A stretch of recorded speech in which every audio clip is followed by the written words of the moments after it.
Aujourd'hui, c'est un nouveau vlog de voyage au Japon. Ouais, c'est un nouveau tour de notre quartier. Nous habitons en plein cœur de Tokyo, à Chiyoda, à Kanda. À 2 pas d'ici, il y a Akihabara et aussi la rivière Sumida. D'ailleurs, on va aller faire une promenade. Mais avant ça, je voulais vous présenter un autre petit quartier qui est à 2 pas de Kanda, du côté de Nihonbashi, à Bakunocho. Qu'est-ce que c'est, Chocoza? Tu crois que tu vas pouvoir manger des croissants au chocolat? Pas du tout. Un endroit où tu peux faire ta lessive, du karaoké, plein de services, mais aussi salle de sport. Si tu veux Salle faire ta de muscu, sport. ben oui, avec du free wifi, tu vois, tu as des machines de cardio, des machines guidées pour faire du renforcement musculaire. En fait, tu peux tout faire là pour un prix assez modique. Et c'est plutôt sympa de savoir que même quand tu es en voyage, tu peux faire du sport et te renforcer. Mais pas seulement, c'est un quartier qui est assez tranquille comme vous le voyez. Pas vraiment de touristes là, mais plutôt voilà, des Japonais qui sont actifs, qui travaillent. Encore une autre offre de salle de sport. Et tu peux même avoir ton coach personnalisé. Après, il est vrai que là, c'est quand même mieux d'avoir une offre annuelle et il faut rester au moins un mois. Si tu veux prendre ton petit déjeuner tranquille ou travailler, tu peux le faire dans un café, par exemple à Totor, et te faire une carte de fidélité, mais maintenant c'est numérique. Beaucoup de Parce cartes que numériques. Morgane, il avait toute sa collection de cartes de fidélité, mais maintenant c'est passé en numérique. Si tu veux faire du pilates, il y en a ici aussi. Oh, t'es En incroyable. fait, il y a plein d'offres. La seule chose que tu dois savoir, c'est qu'il faut monter à l'étage. Donc, à partir du moment où tu vois des bâtiments comme ça, il se peut qu'il y ait des salles de sport insoupçonnées. Si tu veux travailler ou si tu veux avoir accès à Internet, si tu veux avoir aussi un buffet à volonté de nourriture, dès le petit déjeuner, le dîner, tout ce que tu veux, 24/24, tu as un espace de téléwork. Tout est avec des distributeurs. En gros, tu es autonome. Et l'espace est super grand. C'est là que tu dis, ah ouais, c'est l'ère post-Covid. On voit que tu peux faire de l'impression. Là, ça te dit ce que tu peux faire dans le Teleworkstation. Donc, ce qu'on voit, c'est que tu as les boissons gratuites, le free wifi, que tu peux emmener ta nourriture, les appels en ligne et utiliser ton téléphone. Donc ici, on est dans le petit quartier de Bakurocho, qui littéralement veut dire quartier du commerce de cheval. Parce que tout ce qui est historique au niveau japonais, ici à Tokyo, il y avait beaucoup de commerce, beaucoup de choses qui étaient faites autour des chevaux, plutôt du côté de Nihonbashi. Et ici, c'était des endroits commerçants où tu achetais des accessoires, où tu achetais aussi des chevaux.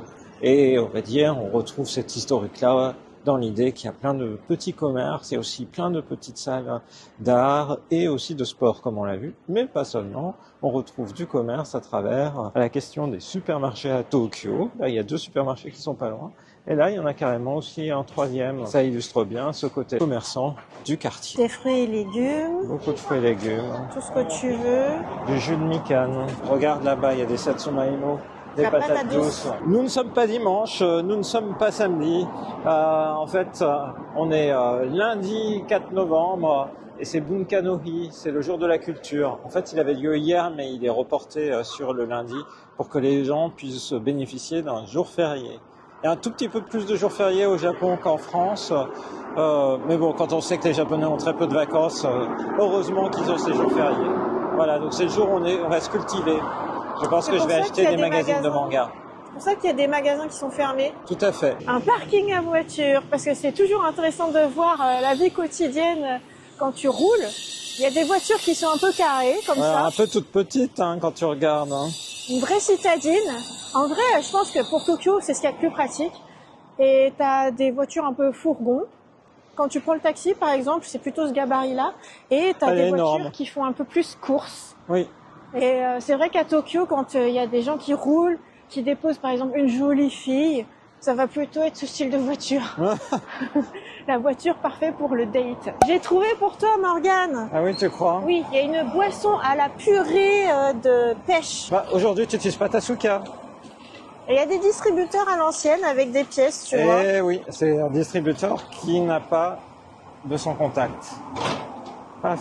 Alors, est-ce que j'ai raison? Je sens surtout la saveur de la pêche. Ah, c'est bien.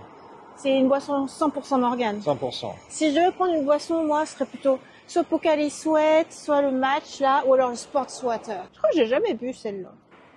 C'est meilleur que le Pocari Sweat ou pas? Très similaire. Très similaire.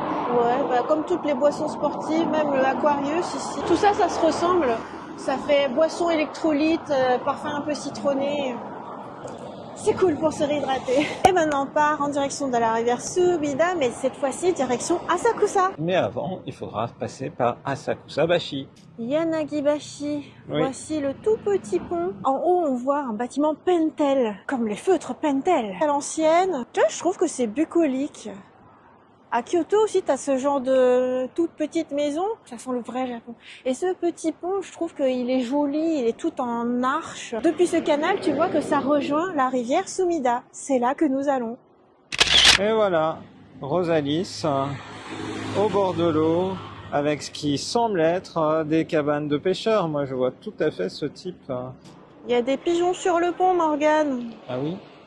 Ah oui, sur la structure. Voilà, sur ce pont Yanagi, c'est le quartier Asakusa-bashi. C'est amusant parce qu'on voit les bateaux sur lesquels tu peux faire la promenade le long de la Sumida et te restaurer. Et en fait, il y en a un juste là en plus. Ah, j'aime cette ambiance tranquille. On sent l'air marin tout de suite. Ouais, c'est agréable. Un mansion Riverside.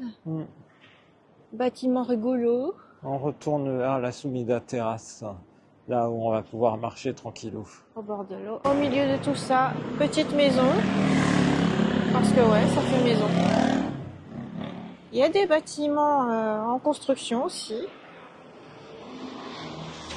Regarde, tu vois, on est vraiment à Asakusa-bashi. Lions Mansion Asakusa-bashi. Puis dans tous les distributeurs, on n'a pas le même prix, alors j'aime bien comparer le prix. Là, Pocari Sweat, il me semble qu'hier tu l'as payé 150 yens, la même taille, là ici c'est 170. Regarde, il y a la Haute-Savoie. Regarde, il y a la Haute-Savoie. Une toute petite maison entre deux bâtiments. Parking. Scooter de livraison. Le métro qui passe entre les maisons. Et tout ça dans le calme complet, quartier résidentiel. Quand tu te dis Asakusa, tu penses tout de suite à Kamina Limon, tu penses à la foule de touristes entre les pagodes et tout.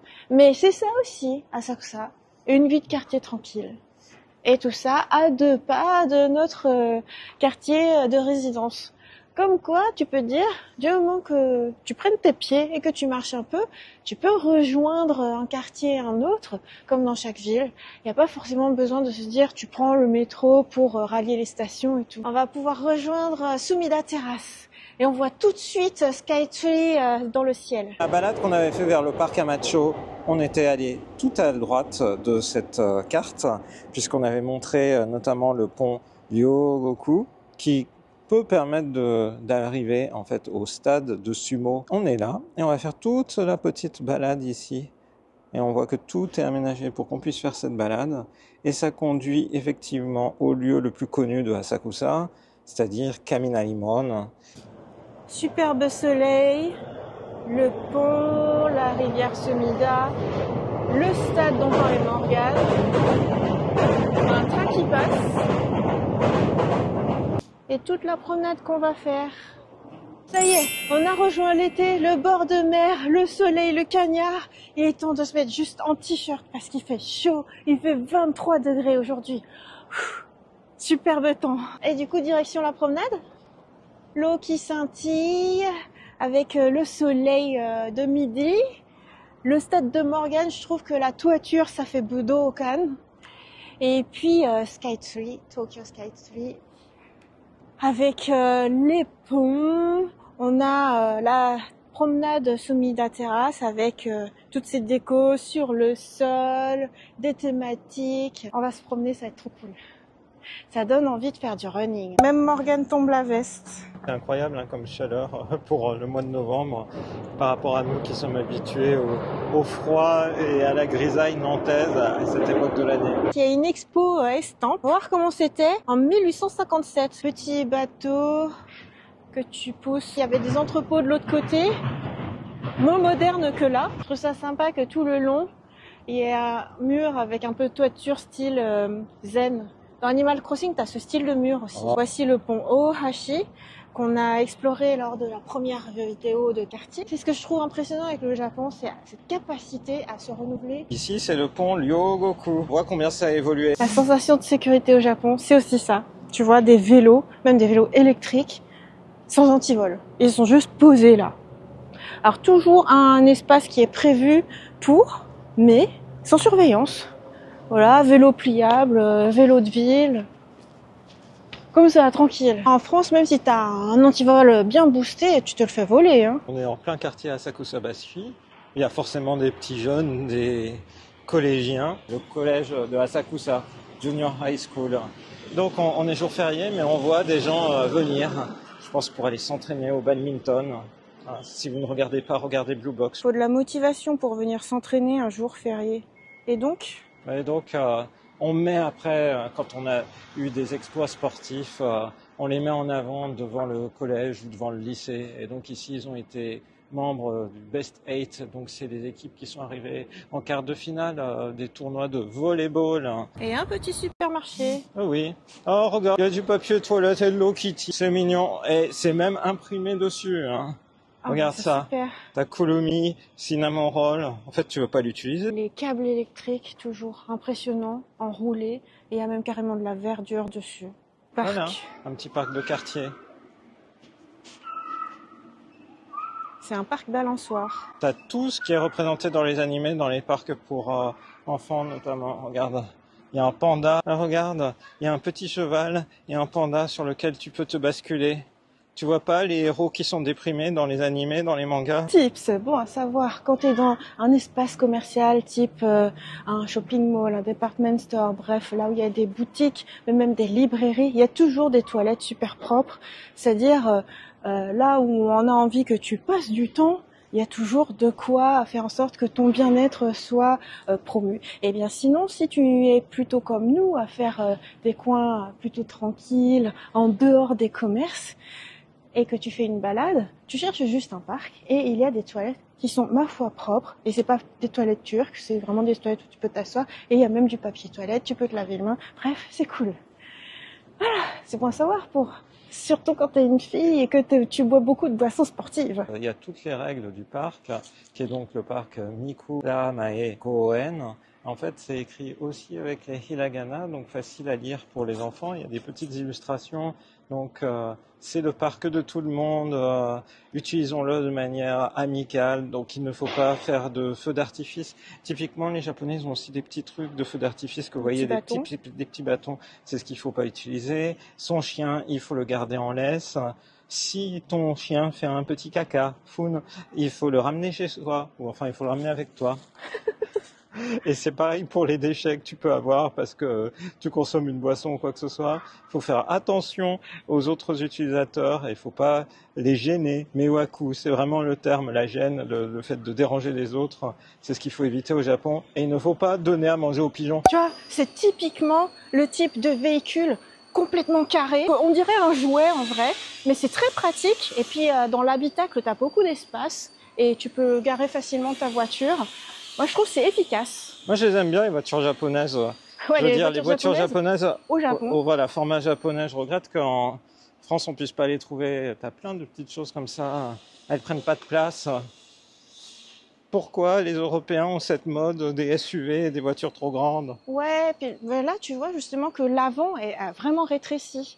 Là où en France, souvent, en fait, ça part vers l'avant. Tout à fait. Et voilà, ça fait perdre un peu de l'espace de vie en fait dans l'habitacle. Oui, c'est les trottinettes libre-service comme à Paris. Oui. Enfin, c'est plus à Paris, Rosalie. Ah oui, c'est vrai que c'est interdit. La votation, maintenant. voilà. Mais elles ont un espace délimité pour les poser. Ouais, c'est vrai. C'est pas comme à Paris où elles pouvaient être posées partout. Là, tout n'est qu'ordre et beauté. Regardez bien cette vidéo parce qu'il va y avoir une surprise.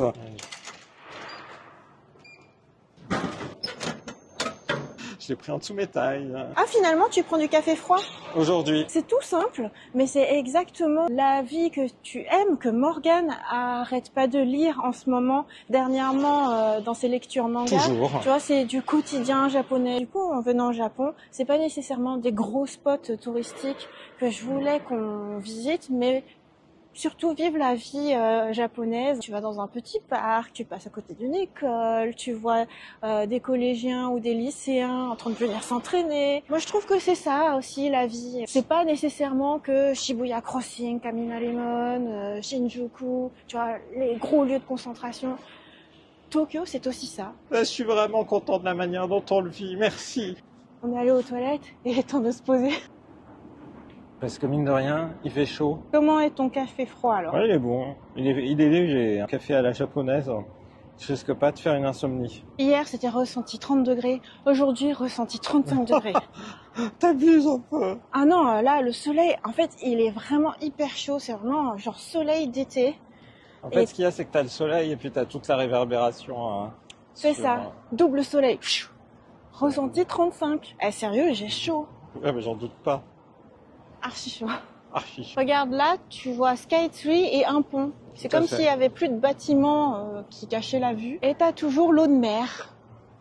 À l'ombre, ok, il fait 23 degrés là. Qu'est-ce qui se passe? Je sais pas, il y a un tout petit bateau. Lui tout seul, il fait bien du bruit. Hein. Il y a des algues à l'intérieur. C'est peut-être pour nettoyer un peu la baie. Le pont jaune, c'est le pont Kuramae. Ça veut dire qu'on est arrivé dans le quartier Kuramae. Et à la japonaise, les noms ont une importance. En fait, Kura, ça veut dire entrepôt. Et en fait, par ici, il y avait beaucoup de greniers à riz et aussi de demeures de marchands. Donc c'était un peu l'esprit du quartier qui est donc niché entre Asakusa, tout au nord, et celui dont on vient, Asakusa-bashi. En fait, quand tu le fais à pied, tu peux vraiment sentir les passages d'un quartier à l'autre. Tu ne nous dirais pas en fait la manière dont les quartiers étaient imbriqués les uns avec les autres. Et on se dit, Tokyo c'est tellement grand, tu pourras pas faire à pied. Mais en fait si, sur les barrières du pont, les décorations, il y a un sumo, il y a les barques sur l'eau, c'est très joli. Regarde ces jolis petits pins. Oui, ils sont jolis comme tout, ces pins. Là, je trouve que c'est typiquement les mangas et animés où t'as un ancien démon qui vient finalement atterrir là et il a un one room, one NDK. Et tu vois que ça fait un peu préfabriqué, c'est un peu cassé par-ci par-là. T'auras une pièce pas chère et puis il faut que tu te refasses une situation. À l'inverse de un beau bâtiment. En France, tu vois un bâtiment comme ça te fait pas forcément rêver. Il faut mettre en parallèle les types de bâtiments.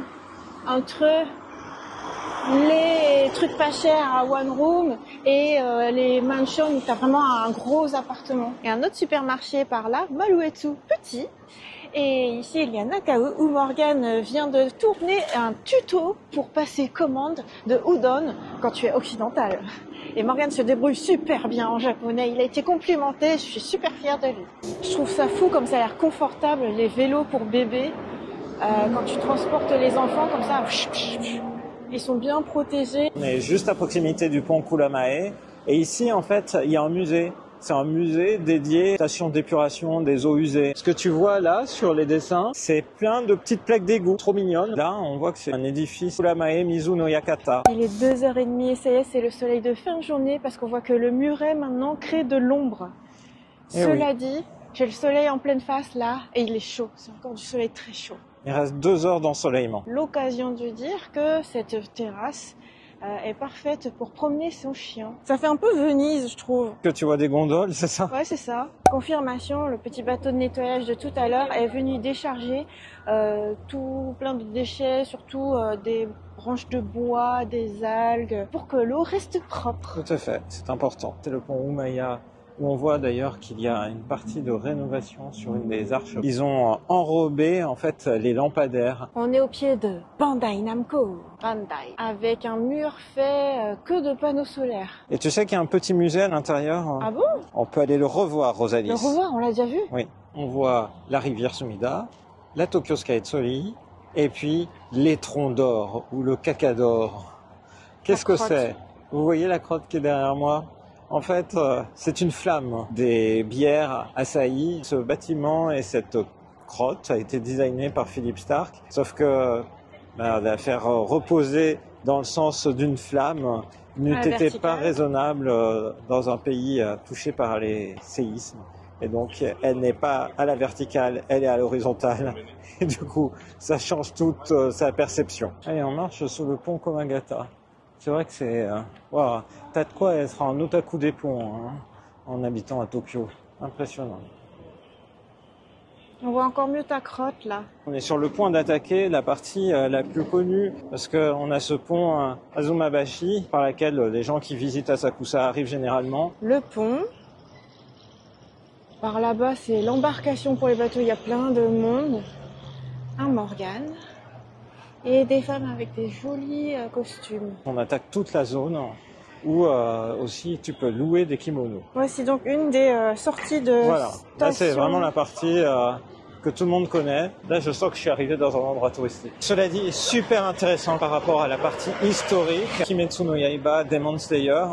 C'est là où pour la première fois Tanjiro y croise Muzan. Et généralement quand on représente le Tokyo 1920-1930, c'est vraiment ce quartier qui est un emblème du mélange entre la partie traditionnelle et la partie moderne. Des porteurs à l'ancienne. Regarde-moi cette queue de ouf. Des desserts, des pâtisseries japonaises, Kalinto,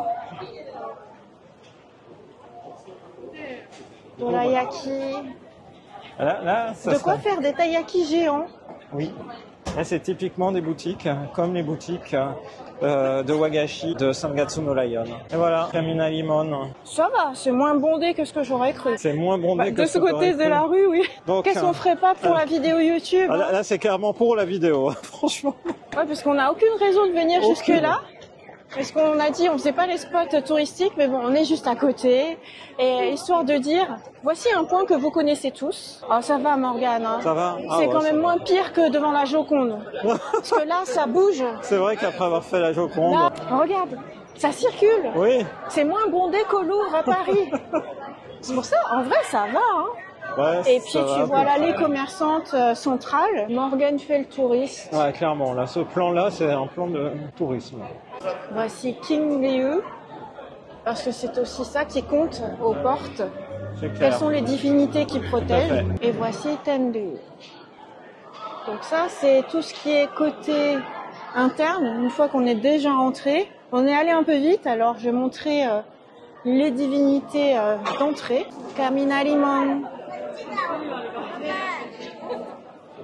De ce côté-ci. Et de ce côté. Et un Morgane qui court partout. Ouais, oui, qui essaye tu d'éviter. cours. On s'extrait un peu de la foule, juste en prenant une petite rue. Et voilà. Après Kamina Limon. Un restaurant de soba ici. De quoi s'habiller. Spécialité pudding. Il y a du pudding, mais pas que. Il y a aussi du daifuku. Quand je disais qu'on était à un spot de voiturettes, les maisons font plus typiques. Plus typique, clairement. Quelle ambiance! Ouais, oui. Pour retrouver la rivière, il faut qu'on traverse. Tu vois, c'était tranquille là où je t'ai dit d'aller. Ah bah, j'ai pas dit le contraire. Hein. Là, on fait des folies. Hein. Mais j'ai des bons souvenirs d'ici. C'est là où on m'avait acheté plein de figurines de Gokaija. Tiens, regarde. Toi qui veux faire du gacha, là, tu as un des lieux qui a été créé pour faire que du gacha, sachant qu'il est sur 2 étages. Disney Princess, Magical Doremi, Hunter Hunter. Oh, Bocchi the Rock. Il y en a un, c'est pour avoir des petits sacs. Regarde-moi ça. Ah ouais. Petit sac. Pikachu, Hello Kitty. Ah là, il y a pas mal de Hello Kitty. Hein. Magic Knight Rayers. Et rassurez-vous, hein, si vous n'avez pas de monnaie, vous pouvez convertir vos billets en monnaie. Vous pouvez les produire dans des petites vitrines, c'est toujours sympa de voir. Haikyuu, Pokémon, Snoopy, Sanrio, la Patte Patrouille, Doraemon, Haikyuu, Tom et Jerry, Toy Story, un peu Captain Sakura. Ça fait de la lumière.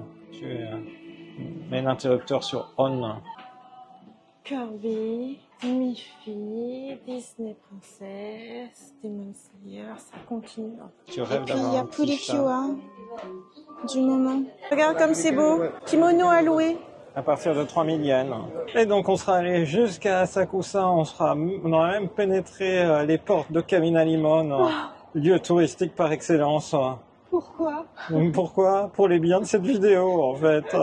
C'est vraiment ça. Non, Hein. mais il n'y a pas besoin de se forcer d'aller dans les lieux touristiques. Non. Ou pas à ce point-là, mais par contre, la satisfaction, c'est initier Morgane au pooling japonais. Il était et trop lui avoir bon. fait apprécier au point d'en reprendre. On est allé loin, mine de rien. Oui, Le une nom belle de la balade. Sumida vous a plu. On vous donne rendez-vous à très bientôt dans une prochaine vidéo sur la chaîne de Rosalis. Bye bye. Bye bye.